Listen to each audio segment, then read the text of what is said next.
ಲೇ ಓದಿಗೆ ಅಂತ ಬರ್ಲ ಇಲ್ಲಿ ಏನ್ಲಣ್ಣ ನಾಯ್ಕೇಂದ್ರ ರಾಜೀನಾಮೆ ಕೇಳ್ಕೊಂಡಲ್ವೇಲ್ಲ ಇವು ಇಷ್ಟೊಂದು ದೊಂಬಿ ಬುರಿಸ್ತಾ ಇರೋದು. ಮೂಕಲ್ಲಣ್ಣ ಇವ್ ಎಳಿಯದ್ ನಿಲ್ಲಿಸ್ತಾ ಇಲ್ಲ, ನಾಯ್ಕೇಂದ್ರು ಅಳ್ಳಾಡ್ತಾ ಇಲ್ಲ, ಒಟ್ನಲ್ಲಿ ಹಗ್ಗ ಜಗ್ಗಾಟ ನಡೀತಲೇ ಐತೆ ಕಣೆ. ಈಗೇನ್ ರಾಜೀನಾಮೆ ಕೊಡ್ತದೋ ಇಲ್ವಂತ್ಲ. ಈಶ್ವರಪ್ಪನ್ಗಾದ್ರೆ ಒಂದ್ ನ್ಯಾಯ, ಅವ್ರನ್ನ ರಾಜೀನಾಮೆ ಕೊಡ್ಬೇಕು ಅಂತ ಏನ್ ಬಾವಿಗಿಳಿದು ತೊಡೆ ತಟ್ಟಿದ್ರಲ್ಲ, ಇವಾಗ ತಟ್ಟಿ ತೊಡೆ. ಈ ಹೋರಾಟ ನಾವೇ ಹೋರಾಟ ಮಾಡಿ ಅವ್ರನ್ನ ರಾಜೀನಾಮೆ ಕೊಡ್ಸಿರೋದೇ ನಾವು, ಹಿಂದೆನೂ ಕೂಡ, ಇವಾಗೂ ರಾಜೀನಾಮೆ ಕೊಡ್ಸೋದು ನಾವೇ. ಈ ಕೇಸಲ್ಲಿ ಏನಿದೆ ಸ್ವಾಮಿ, ನಾನು ಹೇಳ್ತೀನಿ, ಇವತ್ತು ನನ್ನನ್ನ ಕೇಸ್ ಇದೆ, ತಾವು ರಾಜೀನಾಮೆ ಕೊಡಿ, ನನ್ನ ವಜಾ ಮಾಡಿ ಅಂತ ಹೇಳಿ ಕೇಳ್ತಾ ಇದ್ದೀನಿ. ವಜಾ ಮಾಡಿ ಅಂತ ಹೇಳಿ ಹೌದು, ಯಾಕೆ ಮಾಡ್ಬೇಕು ಸ್ವಾಮಿ ನಾನು? ಕೇಳಿಸ್ಕೊಂಡಿಲ್ಲಣ್ಣ, ಇದೇ ಕಣ ನಡೀತಾ ಇರೋದು.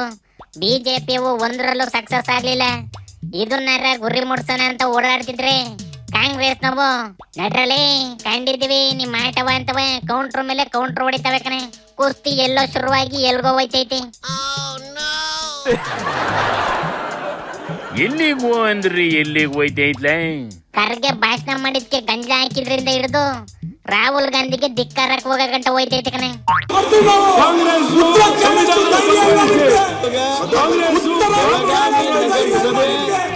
ಬಾವಿಗೆ ಇಲ್ಲಿ ಸ್ಟ್ರೈಕ್ ಮಾಡ್ಕೊಳ್ಳಿ, ನಮ್ ಪಾಡಿಗೆ ನಮ್ ಕೆಲಸ ಮಾಡ್ಕೊಂತೀವಿ ಅಂತವ ಕಾಂಗ್ರೆಸ್ ನಾವು. ಅಂದ್ರೆ ನಾವು ಬಾವಿಗೆ ಬಿದ್ದು ಬಿದ್ದು ಸಾಕಾಗಿದ್ದೀವಿ, ಇನ್ಮೇಲೆ ದಡದಲ್ಲೇ ನಿಂತ್ಕೊಂಡು ನಿಮ್ಗೂ ದಡ ಮುಟ್ಟಿಸ್ತೀವಿ ಅಂತ ಡಿಸೈಡ್ ಆಗಬೇಕಲ್ಲ.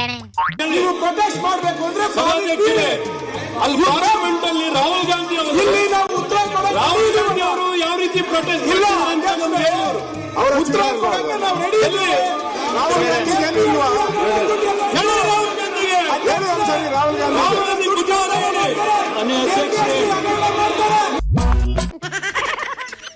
ಒಬ್ಬ ದಲಿತ ಮತ್ತೊಮ್ಮೆ ಮಂತ್ರಿ ಆಗಿದ್ದಾನೆ, ಒಬ್ಬ ಆದಿವಾಸಿ ಜನಾಂಗದಿಂದ ಮತ್ತೊಮ್ಮೆ ಮಂತ್ರಿ ಆಗಿದ್ದಾನೆ.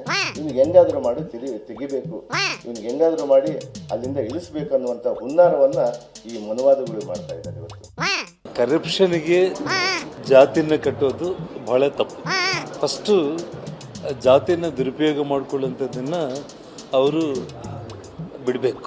ಕೆಳಮಟ್ಟದಿಂದ ಬಂದಂತ ಈ ಹಾದಿಗೆ ಬಂದ ಮೇಲೆ ರಾಜಕೀಯವಾಗಿ ಈ ರೀತಿ ಮಾಡ್ತಾರೆ ಅಂದ್ರೆ ಯಾವುದೋ ಒಂದು ಬಳ್ಳಾರಿ ಸ್ಥಾನಗಳನ್ನು ಗೆಲ್ಲಬೇಕಂತೇಳಿ ತಾವು ಈ ರೀತಿ ಮಾಡ್ತಾ ಇದ್ರಲ್ಲ, ಇದು ಒಳ್ಳೇದಲ್ಲ ಅನ್ನೋಂಥ ವಿಚಾರವನ್ನು ತಿಳಿಸ್ತೀವಿ. ಕೇಳಲೆ ಯಾರಿಗೂ ಅನುಕೂಲ ಐತೈತ್ಲ ಈ ಕಿತ್ತಾಟದಿಂದ? ಇನ್ನು ಯಾರಿಗೂ ಆಗಿಲ್ಲ ಕಣೆ. ರಾಜೀನಾಮೆ ಕೊಟ್ರೆ ಬಿಜೆಪಿ ಒಸಿ ಲಾಭ ಆಯ್ತದೆ, ಕೊಡ್ಲಿಲ್ಲ ಅಂದ್ರೆ ಭ್ರಷ್ಟ ಸರ್ಕಾರ ಅಂತವ ಬಾಯಿ ಬಡ್ಕೊಂಡು ಒಂದಷ್ಟು ದಿನ ಓಡಾಡ್ಬಿಟ್ಟು 4 ಓಟ್ ಜಾಸ್ತಿ ಮಾಡ್ಕೊಂತವೆ ಬಿಜೆಪಿ ಅಷ್ಟೇ. ಒಟ್ಟಿನಲ್ಲಿ ಇದು ಹೆಂಗೆ ಹೋದ್ರು ಬಿಜೆಪಿಗೆ ಲಾಭ ಅಲ್ವೇನ್ಲ. ಒಳ್ಳೆ ಪಾಯಿಂಟ್ ಹುಡಿಕೊಂಡವೆ ಕಣ್ಲೆ. ಆದ್ರೆ ಕಾಂಗ್ರೆಸ್ ನಾವು ಬಿಜೆಪಿ ಮರ್ಕಾರ್ ಮಾಡೋದ್ ಕಲ್ತವೆ ಕಣೆ. ಈಜಿಯಾಗಿ ಟೋಪಿ ಆಗ್ತವೆ, ನೋಡ್ತಾ ಇರು. ಹಿಂಗೆ ಆಯ್ತದೆ ಅಂತ ಗೊತ್ತಿತ್ತು ಕಣ್ಲ, ಅದಕ್ಕೆ ಬಿಜೆಪಿ ಹೇಳ್ತಾ ಇರೋದು ಒಸಿ ಅಲರ್ಟ್ ಆಗಿರಲ್ಲ, ಮತ್ತೆ ಬಕ್ರ ಆಗ್ಬೇಡಿ ಅಂತವ. ನೀನು ಇದನ್ನೇ ಅವಕ್ಕೆ ಹೋಗ್ಬಿಟ್ಟು ಕಿವಿಲಿ ಹೇಳ್ಬಿಟ್ಟು ಸೀದಾ ಬಾರಿನ ದಾರಿಗೆ ಬಂದ್ಬಿಡ್ಲೆ. ಶಿವನಿ ಶಂಭುಲಿಂಗ.